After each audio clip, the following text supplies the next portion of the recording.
c'est presque une loi historique. Les grands changements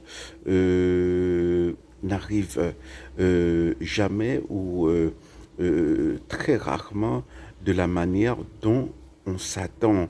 Alors, il y a l'exemple notoire de l'Empire romain. Hein, l'Empire romain euh, qui était considéré comme un tout-puissant et qui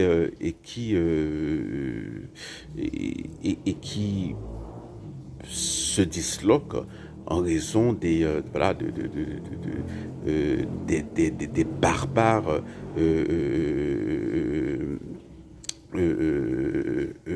allemands. Bon, bien entendu, il y avait déjà des contradictions internes, hein, mais ce sont eux qui viennent achever l'affaire. Hein. Et alors, c'est pareil. Hein. Ce qui arrive maintenant à notre notion de dignité humaine, hein, une notion que nous avions considérée comme voilà comme l'un des fleurons de notre civilisation, quelque chose qui nous nous sommes battus pour cela. Hein.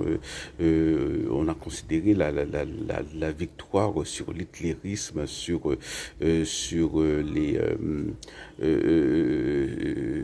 le fascisme comme cela. Hein. C'est une victoire pour la dignité humaine, pour le respect de la dignité humaine. Or, ce que je constate, c'est que maintenant, la dignité humaine, ce qui la sape, c'est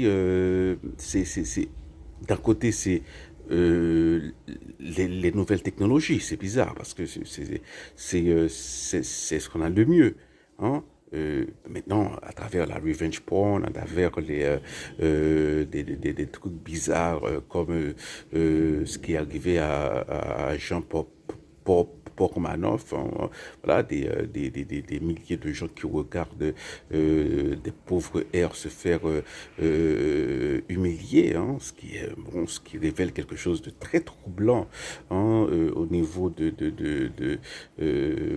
la vie psychique, de nos vies psychiques, de la vie psychique des Occidentaux et aussi du reste du monde. Et cette notion est sapée par les puissances occidentales qui s'étaient révélées comme étant garantes, hein, comme en étant les garantes hein, au lendemain de 1945. Hein.